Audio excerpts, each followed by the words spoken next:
If you love chilling mysteries, unsolved cases, and a touch of mom-style humor, Moms and Mysteries is the podcast you've been searching for. Hey guys, I'm Mandy. And I'm Melissa. Join us every Tuesday for Moms and Mysteries, your gateway to gripping, well-researched true crime stories. Each week, we deep dive into a variety of mind-boggling cases as we shed light on everything from heists to whodunits. We're your go-to podcast for mysteries with a motherly touch. Subscribe now to Moms and Mysteries wherever you get your podcasts. Criminology is a true crime podcast that may contain discussion about violent or disturbing topics. Listener discretion is advised.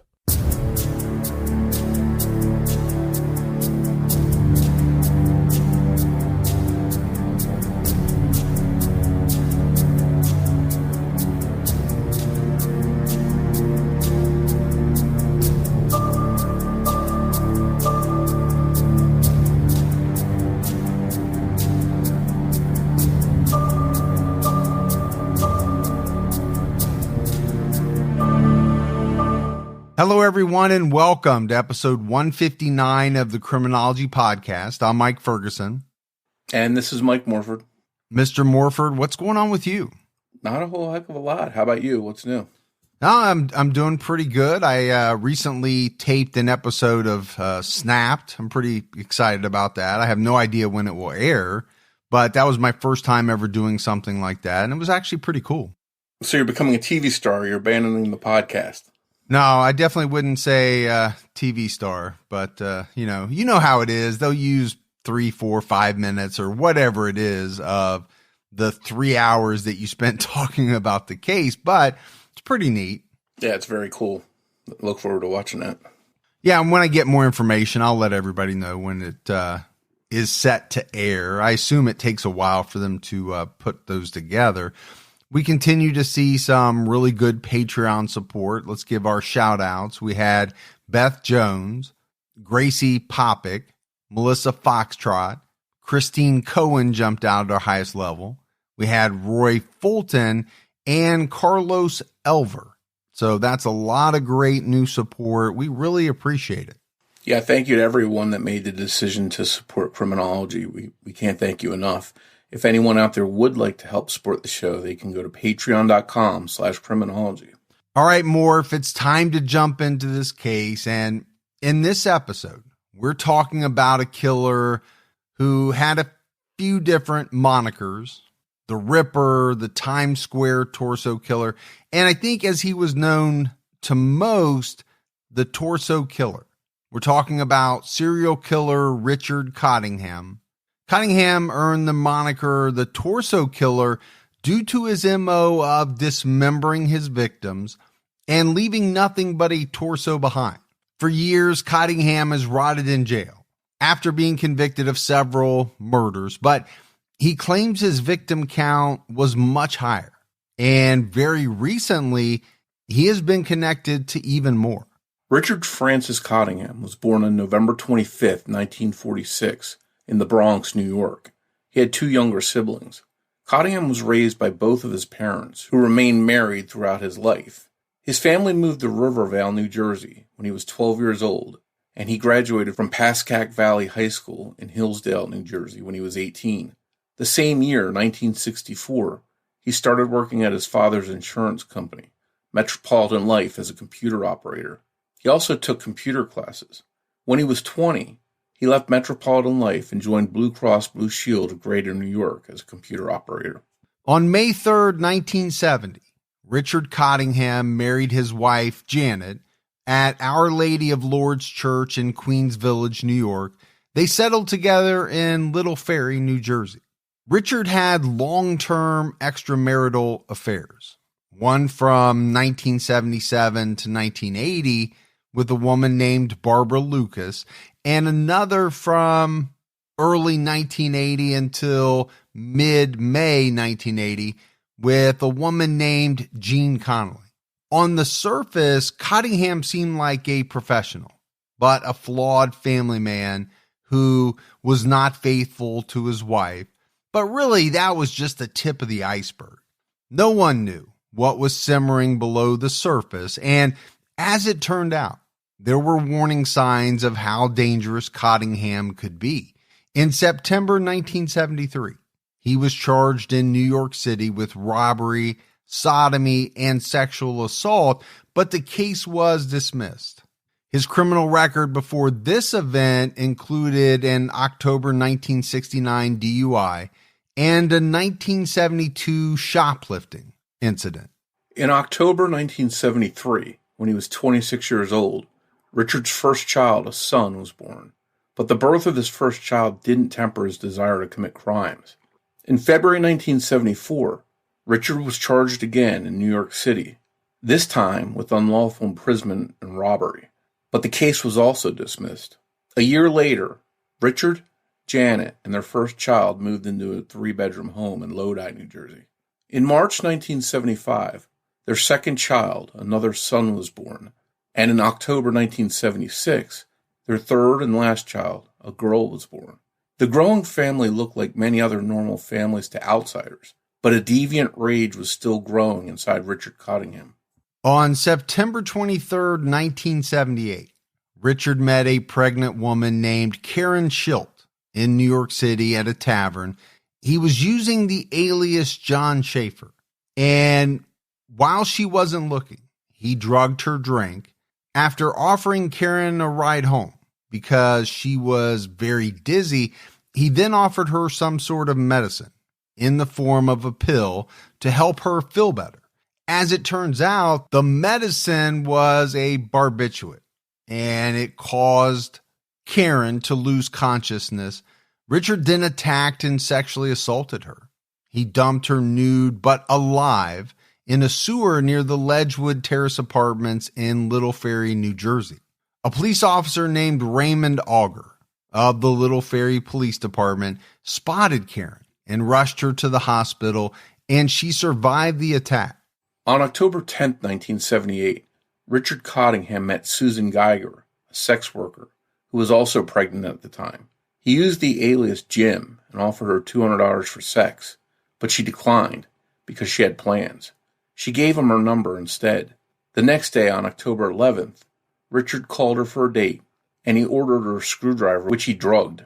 After she started feeling sick, he took her to his car, and ultimately to the Airport Motel in South Hackensack, New Jersey. That's where he beat, raped, and robbed her. Susan went to police who investigated the rape. In the motel room, Richard Cottingham had left his semen on a towel, and police were able to tell that the suspect had type O blood, which was the extent of what they could determine in the days before DNA technology. In April 1979, Janet Cottingham filed for divorce. The documents included in her petition claimed that Richard had refused to participate in marital sex for 3 years and also charged him with extreme cruelty. For some reason, Janet withdrew her divorce petition in June 1980 and took their 3 children to live in Poughkeepsie, New York. And for me, Morf, that's something that really jumps out at me. I mean, I get it. Married couples go through patches. They go through long periods of time at points where, they're not intimate. But 3 years is a very long time for a husband not to want to have sexual relations with his wife. It's not going to make her feel good at all. Yeah, you have to wonder if it was because he had these fantasies, these violent urges that he couldn't carry out with his wife, and he instead chose these other women that he attacked to carry that out on. Yeah, I mean, we're speculating here, but I think that's the most likely reason for it. I think there are certain people, especially some of the sadistic, violent sexual killers that we talk about, that don't enjoy what most of us would consider regular sex. They just don't enjoy it because there's no violence involved. And they need the violence to really get excited and, get their rocks off, for a lack of a better term. I don't know what else to use. Yeah, I think we touched on it a little bit too. To the outside world, he was a normal family man with a wife, kids, a nice job, but that seemed like a cover for what was underneath. Well, and how many times have we seen that with serial killers? Some of these people, they're extremely adept at basically, putting out this veneer, this facade of, hey, everything's great over here at the Cottingham residence, but underneath, this person has all kinds of issues going on, and they're in the midst of carrying some of these violent attacks and murders out. Now, despite being in the middle of a divorce, Richard Cottingham was still focusing on his violent urges. In early December 1979, Richard and 22-year-old sex worker Dita Gudarzi went back to room 417 of the Travel Inn Motor Hotel in New York City.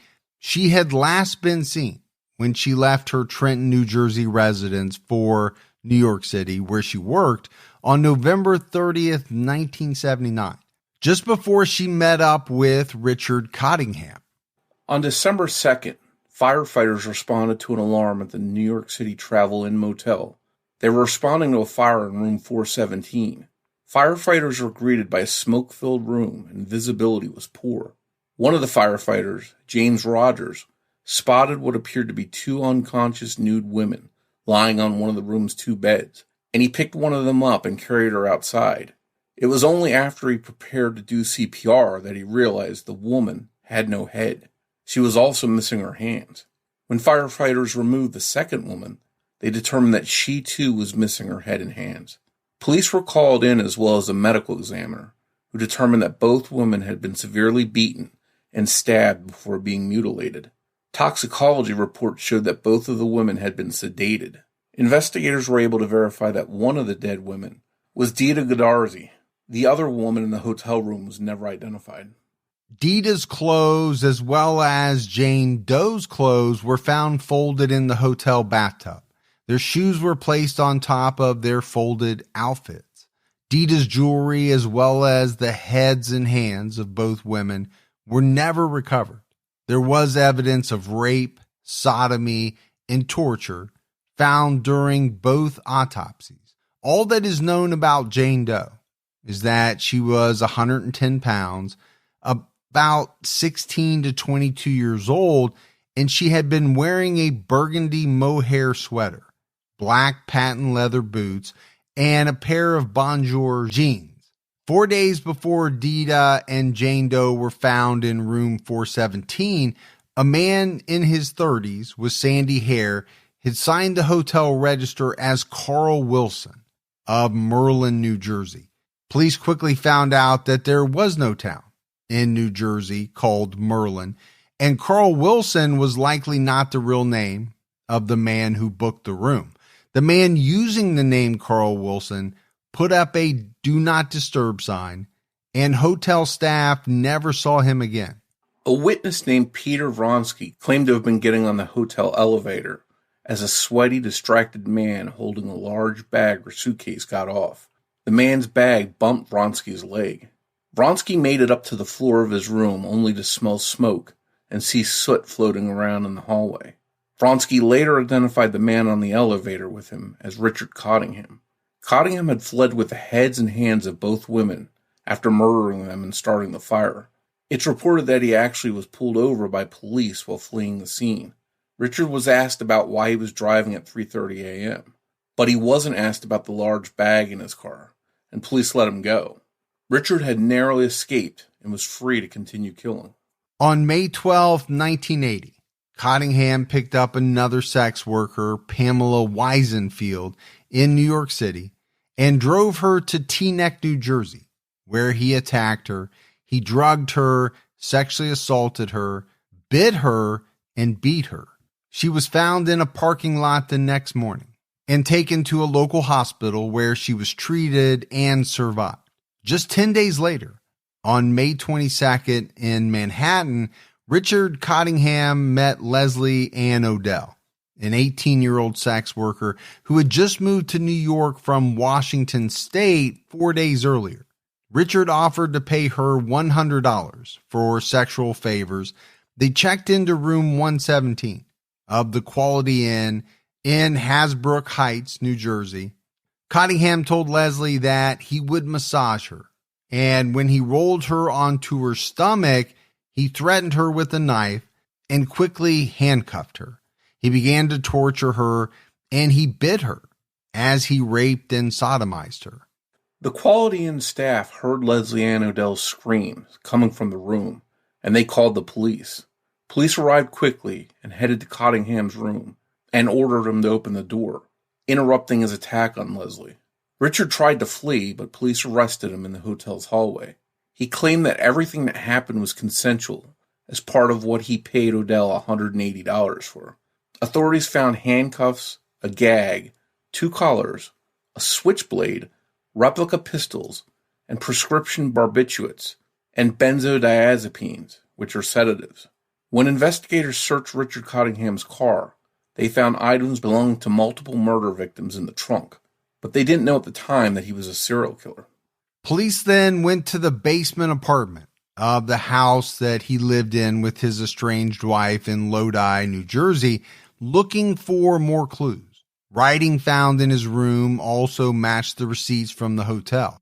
Cottingham was charged with kidnapping, attempted murder, aggravated assault with a deadly weapon, aggravated rape, sodomy, and fellatio while armed, possession of a weapon, and possession of multiple controlled substances. Okay, that's a lot to be levied against you. Nothing that he didn't deserve, Morf, but that's a lot of different charges. And they're going to add up and stack up on top of each other. Yeah, it's kind of hard to have any kind of defense of why you have all that assorted stuff that we mentioned that he had with him. You can't explain that away. I think the police were pretty quick to say, hey, this guy is up to no good. Yeah, up to no good, I think, is almost a euphemism there. The one charge that did jump out at me that I don't know I've ever heard of is fellatio while armed. I don't know in all the cases that we've ever done, I've heard of somebody being charged with that exact charge. Yeah, I think there's probably a variety of odd, seldomly used charges that in case-to-case basis they can reach for and use them in certain instances. Well, and the police and prosecutors are looking for anything, right? They're looking for any and every charge that they can levy against this guy. Cottingham, then 33 years old, was held on a $250,000 bond. Police suspected that he was the attacker and murderer in some of the cases that we've mentioned so far. They began a full-scale investigation of him. And on August 14th, 1980, Richard Cottingham was also charged with the murders of Jane Doe, Dita Gudarzi, and another woman named Jean Rayner. 25-year-old Jean Rayner was found on May 15th, 1980, in Manhattan's Hotel Seville. Jean was a high-priced sex worker and usually operated out of fancier hotels than the Seville. She had been beaten, bitten, mutilated, and strangled. Her throat was slit before she was set on fire. It was Jean's murder that earned Cottingham, then unknown, the nickname the Times Square Ripper. Richard didn't amputate her head or her hands, but he did cut off her breast and left them on the hotel bed. Detectives remarked about how thoroughly the room, which was their crime scene, had been cleaned by the killer. And Morph, why are there so many cases of men cutting off women's breasts? I don't understand that. I understand that there are people who want to mutilate others. I mean, I understand it in the fact that it happens, not why it happens, but specifically cutting off of the breast. That has to mean something.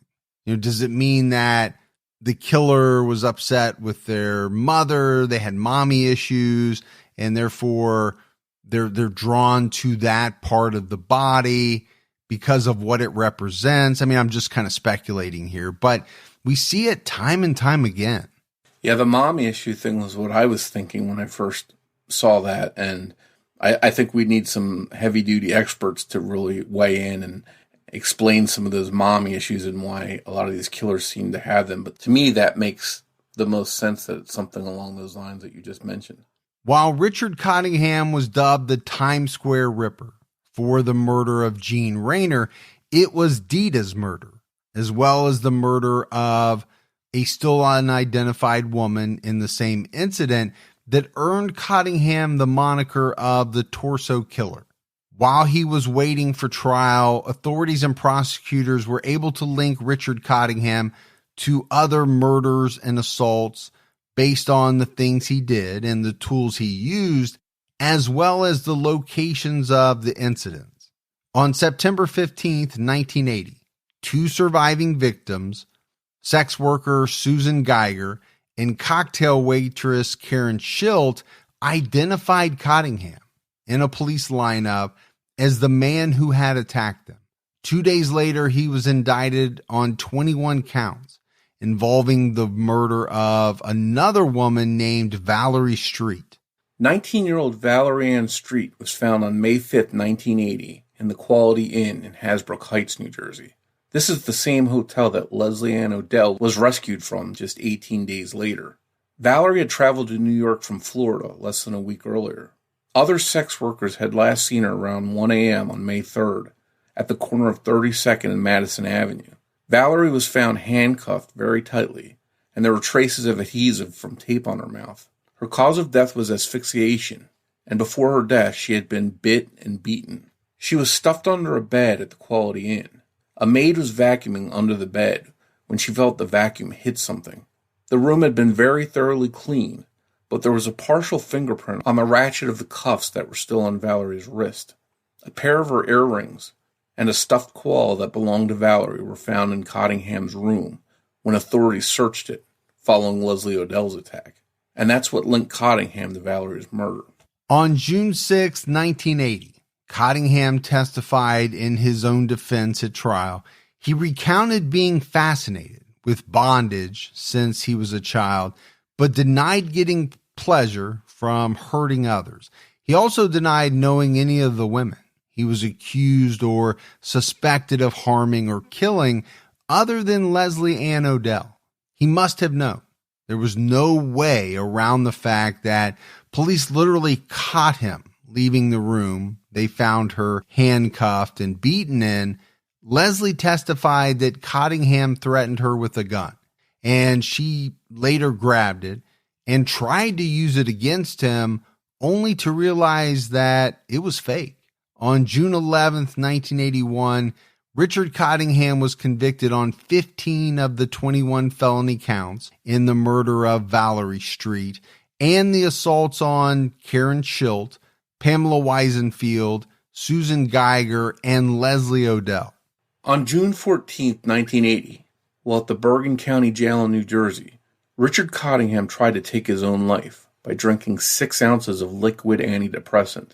The attempt was unsuccessful, and on July 25th, he was sentenced to 173 to 197 years in prison for the murder of Valerie Street and the assaults of Karen, Pamela, Susan, and Leslie. The actual prison sentence for this time-wise worked out to 63 to 95 years when the sentences ran concurrently rather than consecutively.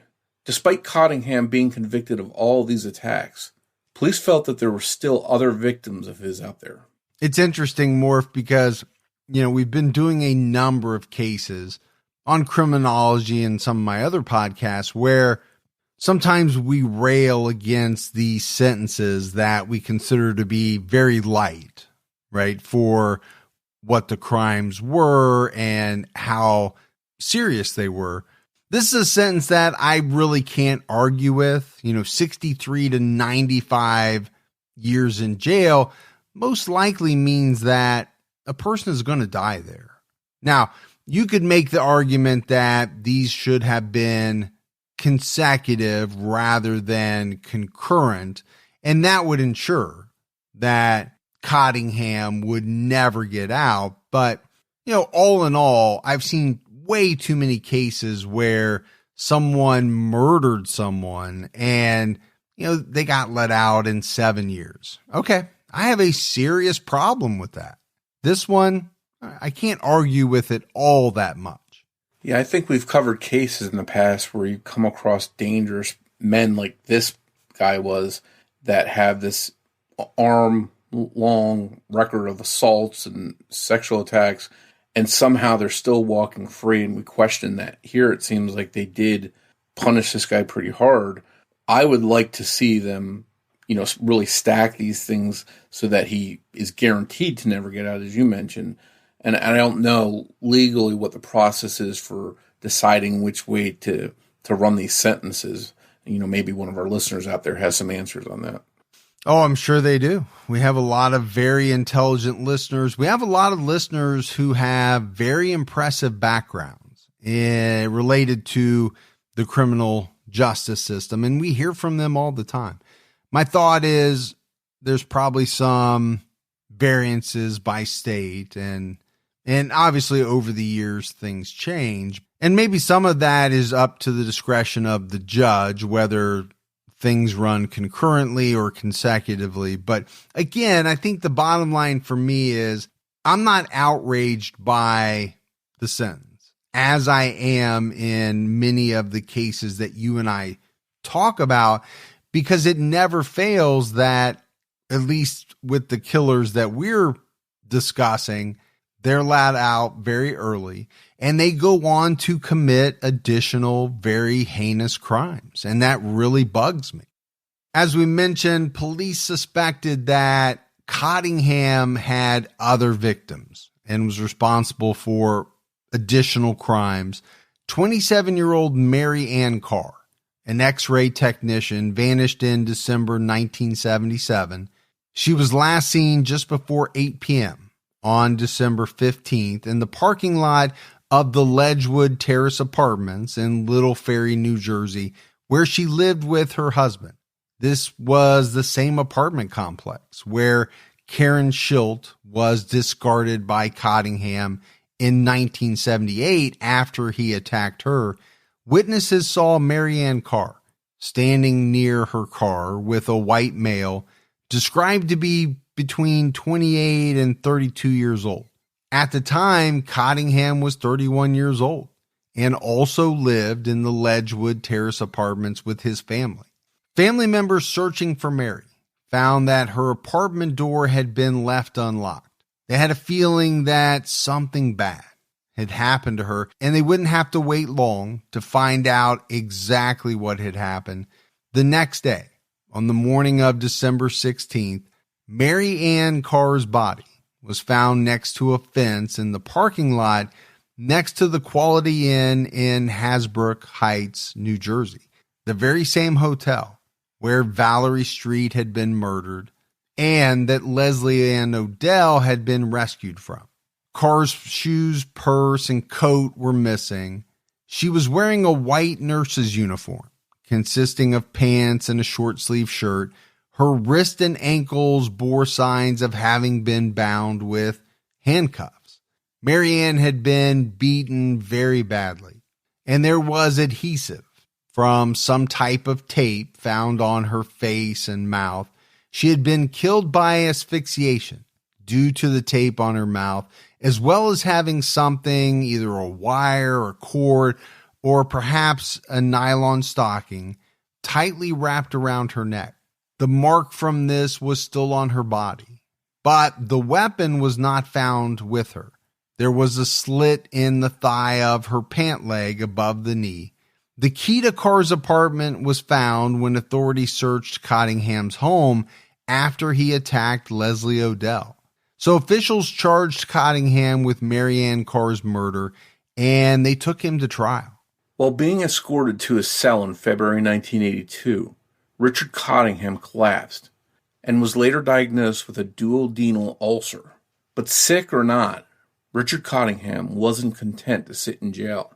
He actually tried to escape in early October 1982, but he was unsuccessful and was apprehended before he made his way outside. On October 12, 1982, just 8 days after he tried to escape, Richard Cottingham was convicted for the second-degree murder of Mary Ann Carr in a non-jury trial. Days later, he was sentenced to 25 years to life, with a minimum of 30 years to be served consecutively. with the 1980 sentence. This would bring his total of actual years to be served to 93 to 125. On March 30th, 1983, Richard Cottingham was moved to the Manhattan House of Detention for Men while he awaited trial for the murders of Dita Godarzi and Jane Doe. On July 5th, 1983, Richard Cottingham tried again to take his own life, this time in front of jurors, by slitting his wrist. Some reports say that he used a razor, but others, and this is more likely, state that he smashed his glasses and used a jagged lens. This second attempt was also unsuccessful. 3 days later, on July 8th, 1983, he was convicted for the murders of Dita Godarzi, Jane Doe, and Jean Rayner. Jewelry belonging to both women was found when authorities searched his apartment after he was arrested for attacking Leslie Odell. On August 28, 1984, Cottingham was sentenced to another 75 years to life for the murders of Godarzi, Doe, and Rayner. His cumulative prison time to this point was now 168 to 200 years in prison. Okay, I'm feeling even better about that. Now you're getting into the range where it's virtually impossible, unless you find some type of evidence to appeal, that you're getting out. You're going to die in prison. Years went by. Then in August 2010, another victim of Cottingham's was revealed out of the blue. Richard Cottingham pleaded guilty to the murder of 29-year-old Nancy Shiava Vogel. Nancy is Cottingham's earliest known victim, placing his first recorded killing when he was 20 years old. Nancy Vogel was a 29-year-old mother of two. She left her home on October 28, 1967 to play bingo at St. Margaret's Church in Little Ferry, and was never seen alive again. On October 30th, she was found dead in the back seat of her own Rambler in Ridgefield Park. Receipts and purchases found in the car showed that she stopped and went shopping at the Valley Fair department store before she would have presumably headed to church. She was nude, tied up, and she'd been strangled. Police originally believed Nancy knew her killer and had engaged in consensual sex with him because her clothes were neatly folded on the seat beneath her body. As it turned out, Richard Cottingham and Nancy Vogel did know each other, but the extent of their relationship is unknown, and it's unclear whether they had consensual sex. At the time of Nancy's murder, she and Richard both resided in Little Ferry, New Jersey. Cottingham received another life sentence for killing Nancy Vogel. In March 2017, Richard Cottingham received a letter from a woman named Jennifer Weiss. She was offering him her friendship. Now, usually when we talk about serial killers from the 60s, 70s, and 80s, there are women on the outside romantically interested in these men that are in prison for multiple murders. People like Ted Bundy were married after they were known to be or suspected of being a serial killer. And Morf, you and I may have talked about this before. This is something I just cannot wrap my head around. I don't get it. Why women on the outside look at some of these men as potential mates, pen pals, or even sexual partners. I don't understand that. When you look at their rap sheets and see the propensity they have for harming women, how sexually sadistic some of these men are, and the fact that they're known killers, it's kind of hard to understand why women would take an interest romantically in some of these individuals. I get it. You want to write to this person because you're curious of why they did what they did. That part I understand. But to start a full-blown relationship and to ultimately marry someone on death row, I don't get it. I don't know that I ever will. Yeah, I've always wondered the same thing. To me, it just seems very, very strange. We could probably spend an episode with various experts trying to figure out why that happens so frequently. I think we've only heard about the high-profile killers that wind up having relationships with different women. And I think it's probably something that happens more frequently. We just don't hear about it because they're not as high profile as somebody like a Ted Bundy. Yeah, I'm sure you're absolutely right, and that it happens more often than we even think it does. Now, in Jennifer Weiss's case, she just wanted information from Richard Cottingham. Jennifer's mother had given her up for adoption just over a week after she was born, but after reaching out to many adoption agencies and trying many different avenues to find her mother, the Children's Home Society in Trenton, New Jersey, offered her some documents in 2002. Contained in these documents was her birth name, Ganaya. Her father is still unknown to this day, but also in these documents was her mother's name, Dita Gudarzi. All Jennifer could find about Dita was that she was an immigrant from Kuwait. When she started to search for her mother's name in newspapers, she learned the shocking news that Dita was killed just 18 months after she had been given up for adoption. Just across and down the street on the same block as the Children's Home Society is New Jersey State Prison. And inside was her mother's murderer, Richard Cottingham. And Morf, to be honest with you, I don't know a lot about adoption. I was not adopted, but I know many people have been. And my assumption is that there is a lot of curiosity at some point in a person's life to try to figure out who their birth parents were and maybe try to answer some questions about why they were given up for adoption, things like that. That, to me, that just seems natural. And it's got to come as quite a shock when you do that research and you find out that someone back in your family line is the victim of a killer or even a killer themselves. It's got to come as quite a shock. Yeah, I mean, in this case, she finds out that her mother was the victim of this serial killer. That can't be what you thought you were going to find when you started this search for information on your birth parents. It had to come as quite a shock. In June 2017, Jennifer Weiss received a response from Richard Cottingham. He apologized in a 3-page letter for all the pain he had caused in Jennifer's life. In August, Cottingham added Jennifer to his visitors list. She did visit him, and she made it clear that she just wanted information from him, and that she only did this for her mother's sake and her own, and as part of her own quest to learn more about her life. Jennifer did learn a few things from Cottingham. He claimed that he buried her mother, Dita Gudarzi's, skull at the base of the George Washington Bridge. Investigators have never found anything to prove he was being truthful, though. It also turns out that he didn't meet Dita right before he murdered her. Cottingham actually had been a client of Dita's for 2 years before he killed her.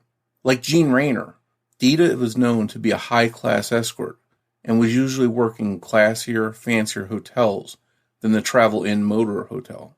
She may have settled for the motel because she had known Cottingham for so long.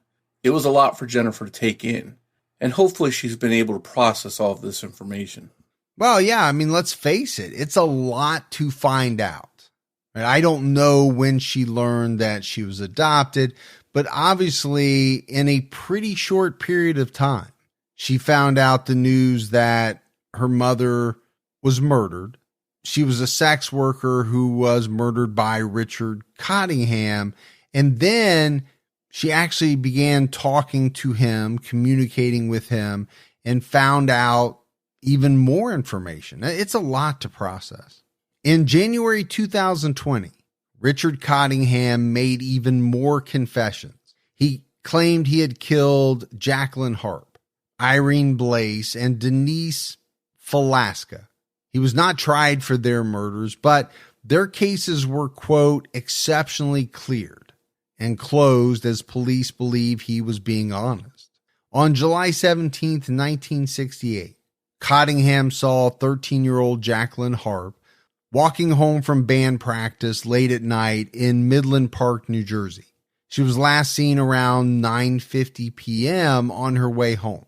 Cottingham tried to convince her to get into his car, but she refused. So he drove up in front of her, and when she ran, he chased her. After he caught up with her, he dragged her into the bushes and strangled her. Her body was found the next morning, July 18th. Jacqueline's case was heartbreaking to detectives because, as they put it, she did everything right by not accepting his ride and by running in the opposite direction when she felt threatened. But sadly, it didn't matter for her that night. She could not outrun her killer. On April 7, 1969, 18-year-old Irene Blaze was shopping in Hackensack, New Jersey, when Richard Cottingham met her and invited her to have a drink with him. They took a bus together to another place where they drank and chatted. Irene was last seen on April 7th around 8:45 p.m. at the Hackensack bus station with a white male. On April 8, 1969, her body was found in the Saddle River in 4 feet of water. She had been strangled with the chain of the crucifix she was wearing and stabbed in the back through the lung. On July 14th, 1969, 15-year-old Denise Falaska accepted a ride from Richard Cottingham as she was walking through from Gloucester to Westwood, New Jersey. She was last seen walking through Emerson, New Jersey toward Westwood, where her best friend lived, around 9 p.m. Her body was found the next day, July 15th, near a cemetery in Saddlebrook, New Jersey. She had been strangled to death. She was found nude from the waist up, and her bra was around her neck. On April 14th, 2021, over a year after Richard Cottingham confessed to these 3 murders, he confessed to another double murder and waived his right to a trial and pleaded guilty to the murders of Mary Ann Pryor and Lorraine Marie Kelly in 1974. Lorraine was 16 and Mary Ann was 17 years old when they left their North Bergen, New Jersey homes on foot. On August 9, 1974, the pair headed to the mall in Paramus, New Jersey. They wanted to buy new bathing suits. The girls were last seen on Broad Avenue in Ridgefield, which is about 13 miles away from Paramus. They told their families they were going to take the bus, but it's highly likely that they really planned to hitchhike, which they thought would be safe since there were 2 of them using the buddy system and traveling together. Witnesses told police that the 2 girls were seen getting into a car with a white male. Their parents were panicked when they didn't return home on the 9th, but around midnight, the North Bergen Police Department told Mary Ann's family they had to wait 24 hours before filing a report. On August 15th, 1974, the 2 girls were found in a wooded area in Montvale, New Jersey, about 13 miles north of Paramus. Both had been tied up, sexually assaulted, beaten, and ultimately drowned. Their bodies were nude, but still wearing their jewelry. And each girl still had a rope tied around her neck. In his confession, Cottingham admitted that he abducted the 2 girls and used their friendship to his advantage. He threatened to harm Lorraine Kelly if Mary Ann didn't go into the hotel room. To save her friend, she did. And once inside, he tied them both up and sexually assaulted them, leaving them tied up overnight while he slept. On August 11th, 2 days after they were last seen, Cottingham drowned them in the hotel's bathtub and then dumped their bodies in the woods. Investigators determined that one of the girls lived longer than the other, but that they had been held captive for at least 24 hours. And I think this is where you and I always have the problem of, okay, going back to the 60s and 70s, parents being told you have to wait to file a missing persons report, especially on, 2 teenagers. That's tough, Morf. And even more so when you find out that they were alive, or police believe they were alive for at least 24 hours. And you and I have always said it, right? And I think it's widely known by most that it's really those first so many hours, whether you want to say 24, 48, 72, that are the most crucial. So, waiting that period before you even file the report and before police even start to take action, that was really rough back then. And not only rough on the family, but I think it led to, and I'll just say it, murders taking place that there was a chance that they could have been prevented if police had acted right away. Now, obviously, that's not true in every situation, but you can't tell me that there weren't a number, and probably quite a few across the country back during those time periods, where police would have caught a break and they could have saved some of these people. Yeah, I think you're absolutely right. And just recently in the Delphi area, Indiana, there's a suspect who kidnapped a little girl and was trying to assault her. And neighbors and people in the community, police, they didn't wait. They went knocking door to door, and they actually rescued this little girl while she was in the middle of being assaulted. And who knows what this guy would have done to her had police not come there. So I think it just shows that early on, the earlier you can get there, the better chance there is to make a difference and save someone. Well, you always hear that term, time is of the essence. A lot of times that's thrown around in the business world, having to do with contracts and things like that. I think it definitely applies in these scenarios. When a young person is missing, and I'll focus in on young people just because that's who we're talking about, but when young people go missing, time is of the essence. There's no doubt about it. The quicker that the police get moving, the quicker that friends and family and volunteers get to work, the greater the likelihood that someone is going to be found alive. I don't think there's any way to dispute that. Richard Cottingham will be sentenced for the murders of Lorraine Kelly and Marianne Pryor on July 9, 2021. The state is seeking 2 concurrent life sentences to be added onto his multiple existing sentences. Bergen County Prosecutor's Office Chief of Detectives, Robert Angelotti, stated that Cottingham had information about the crimes that only the killer could know. His attorney, John Bruno, claims that Cottingham confessed because his crimes, quote, weighed heavily on him, and that he didn't understand why he did such terrible things. Cottingham apparently wanted to finally give his victims' families closure. This description of Cottingham, however, is at odds with the picture drawn from the man who corresponds with Jennifer Weiss.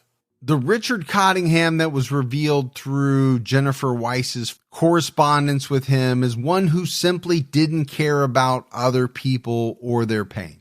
This version of Cottingham would never feel like a murder weighed heavily on his mind, nor would he care at all about bringing closure to a victim's family. During his 1980 trial, instead of pleading guilty, he allowed the victim's family members to have to see the crime scene photos of their family members to help testify to the identity of his victims. In 2011, long before Jennifer wrote to him, he told journalist Nadia Fazani that he, quote, wanted to be the best serial killer and that he enjoyed terrifying and torturing his victims. For him, what created sexual gratification was not the sexual acts themselves, but it was holding someone's fate in his hands. That was what actually aroused him. He even admitted that the only reason he cut off Valerie's breasts and left them in the room for the police to find was he wanted to do something different. It was as if he had gotten bored with quote unquote regular old killing. The only thing it seemed he was actually compelled to do was to focus on the breasts through biting and later stabbing and cutting. Another way police were able to link his cases together was that all of the victims had been beaten in the same areas. including their shins. This may not be the final chapter on Richard Cottingham, and we may not have named all of his victims. There may be more, to be discovered or identified. He even claims to have killed before he murdered Nancy Vogel, dating back to 1965 when he was 18 or 19 years old. Like many incarcerated serial killers with nothing to lose, and perhaps out of boredom, Cottingham has made some spectacular claims, including a victim count of about 85 victims. Right now, the FBI recognizes Samuel Little as the most prolific serial killer in the United States, with 93 confessions and 50 verified murders. This is kind of timely, Morf, because I've been rewatching the Henry Lee Lucas confession tapes on Netflix, and it's something that really fascinates me. Obviously, we're talking about people they're bad people. They're killers. They've committed a number of crimes, sexual assaults, murder, kidnapping, all of that. But at a certain point, when the media frenzy has died down, they've had all their trials, they've been convicted, they've got either a bunch of life sentences or the death penalty. They know they're never getting out. It's almost as if they do get bored, or they're missing that spotlight that shone so brightly on them during the time that they were captured and they had their trials, and they want to relive some of that. So, okay, what's a great way to do that? I'll start confessing to murders. Maybe murders that I committed, maybe murders that I just knew about. Maybe murders that other people I'm incarcerated with committed. They gave me all the details, and I'm going to use those. In the case of Henry Lee Lucas, it's almost comical. And I hate to use that word because obviously we're talking about murder victims here. But it's comical in the way that he was able to kind of play detectives. I mean, these detectives from all around the country, they were chomping at the bit to talk to Henry Lee Lucas because they wanted to close their cases. And it's almost as if they were willing to overlook a lot of different things to get those cases closed. And as long as Henry Lee Lucas would say that he did it, okay, we're okay with that. Now, from a victim's family member standpoint, I think some of these are very sad because many of them know, especially in the case of Henry Lee Lucas, that he couldn't have killed their loved one. Yet prosecutors and investigators, they were okay with his confession and saying that he was the killer. Meanwhile, the family's upset because they don't want that. They want the police to find the real killer. Yeah, I think that's the dangerous thing when you take someone like Henry Lee Lucas for their word on these things. It's easy to close your case, but if you're the family member, do you want someone who's determined to be the killer on paper just to close a case, or do you want someone held accountable that actually is the person that took your loved one's life? I think family members want the real killer identified. And in Cottingham's case, some of the things here he's linked himself to, according to police, he did have information that only the killer would know. So hopefully, in this instance, he is the real person and not just copying to something that he wants attention for. Yeah, and I'm sure it goes both ways, right? There's really no reason for him not to come out and admit to other murders. He's not going to get any more time. Nothing else can really happen to him. So why not? Maybe there is some truth to the statement that he wants to give some peace to the families. I normally don't believe a lot of that when it comes out of the mouths of serial killers, but there are times when I'm sure it's actually real and genuine. I think as law enforcement, though, when someone comes forward and says, I did this, it's incumbent on those individuals to vet that out, right? You can't dismiss it when somebody says, I murdered this person. I guess I went to the Henry Lee Lucas because it's so far to the extreme. I mean, when you sit and watch the videos of him and learn that pretty easily, people were able to find that he was at work. He was here, he was there, he was in different states.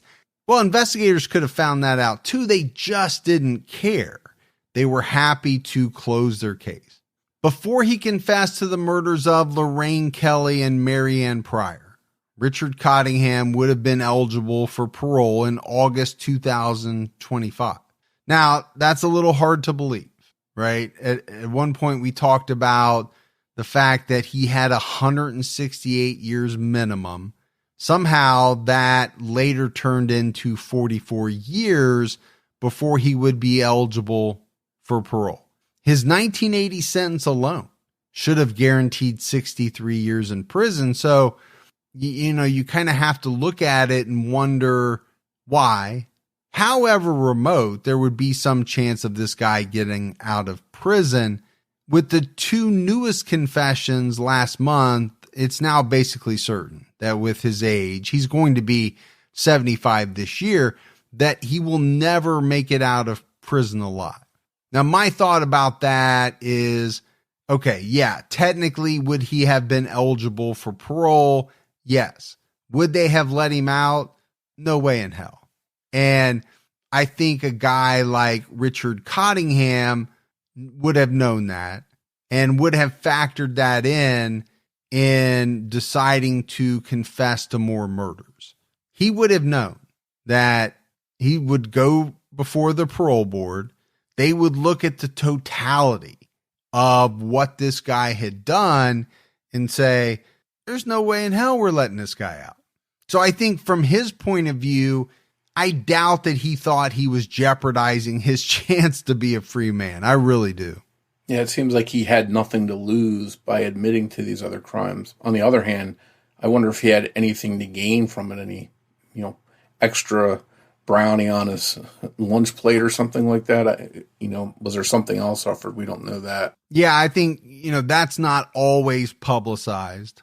It was heavily in the case of Henry Lee Lucas. They made a big deal about the fact that sheriff was giving him a strawberry milkshake for every case that he closed. Okay. Well, at one point, he was closing like 6 cases a day. That's 6 strawberry milkshakes. That's a real incentive. Morf, if you're in prison and you're going to be there for the rest of your life, and somebody says, every time you close a case, I'll get you a strawberry milkshake. I'll get you all the cigarettes you can smoke. We'll get you lunch out. Those are real incentives to make up things, to please the people that are giving you these incentives. And when you only have like 3 teeth in your whole mouth, strawberry milkshake, that's the way to go, I guess.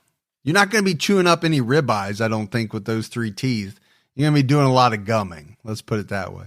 But as we wrap up this episode on Richard Cottingham, there's no doubt this was a very bad guy. I think he had some extremely sadistic things that boiled up inside him, right? Just go back to his marriage. And I pointed out that, at one point his wife said that they didn't have sex for 3 years. Now, there could be many reasons for that, but my explanation was, and I think he backed this up later on, saying that, sex wasn't enough for him. He needed the violence. He needed to feel the fate of someone's life in his hands. That's what aroused him. That's what sexually satisfied him. And ultimately, that's where he obtained his sexual gratification. And it seems like what easier type of victim to take that kind of stuff out on than a sex worker. A lot of times they're putting themselves out there in harm's way due to their line of work, and it's easier for someone like Richard Cottingham and other predators to target them. And because of how easy it can sometimes be to target those kind of victims, I have to wonder if there's more out there that have not been linked to Cottingham yet. Well, I always wonder that in every case we do. Okay, so someone is going to confess to certain things. And it seems as though over the years, Richard decided he wanted to confess to more and more. I always wonder what some of these killers hold back, because they may be okay with saying, I murdered a 16, 17, 18-year-old, but what if some of their victims were much younger? To me, that's something that they may not want to share because it could have ramifications for them in prison, right? When you're talking about someone very young that you harmed, well, other prisoners don't like that. We know that. We've learned that over the years. So I think there are situations like that where some of these people have victims that they don't want anyone to know about. And I'm not saying it's because they feel bad about what they did. To me, it's more self-preservation. It's in their best interest not to give out this information. Yeah, I think you hit the nail right on the head, because most of these guys that are in prison for that kind of stuff, they don't care. They don't have empathy for others. They only have the need to protect themselves. Well, it seems like over the years, in different intervals, Richard Cottingham has decided to cop to different crimes, some that he wasn't even connected to. So it'll be interesting going forward to see if there's any other cases that he either confesses to or linked to him some way via DNA or something. Yeah, definitely the DNA angle is there. Now, I will say if he's going to keep confessing, he should not wait too long. We mentioned it. He's going to turn 75 this year, and who knows how long he will live in prison. If he is serious about giving the families of some of his victims some closure and some justice and some peace, I say do it. Don't wait around and drop names every couple years, because at some point you're going to die, man. Don't take those secrets with you to the point where families never know. They never find out what actually happened to their loved ones, because to me, that's an extremely sad part of many of these cases. Yeah, he shed light on quite a few of them. But like you mentioned, Morf, how many more are out there? How many more families are sitting around year after year wondering what happened to their loved ones? They know they're gone, and maybe he could shed some light on a few more. Thanks goes out to Sonny Landon for writing and research assistance in this episode. As always, if you love the show but you haven't done so, take a minute. Go out, give us a 5-star rating. Keep telling your friends. That word of mouth about the Criminology podcast really goes a long way. If you want to find us on social media, we're on Twitter with the handle @CriminologyPod. You can also find us on Facebook by searching for Criminology Podcast, or by joining our Facebook discussion group, Criminology Podcast Discussion and Fans. So Morf, that's it for our episode on Richard Cottingham. But we'll be back with everyone next Saturday night with an all-new episode of Criminology. So until then, for Mike and Morf, we'll talk to you next week. Take care, everyone.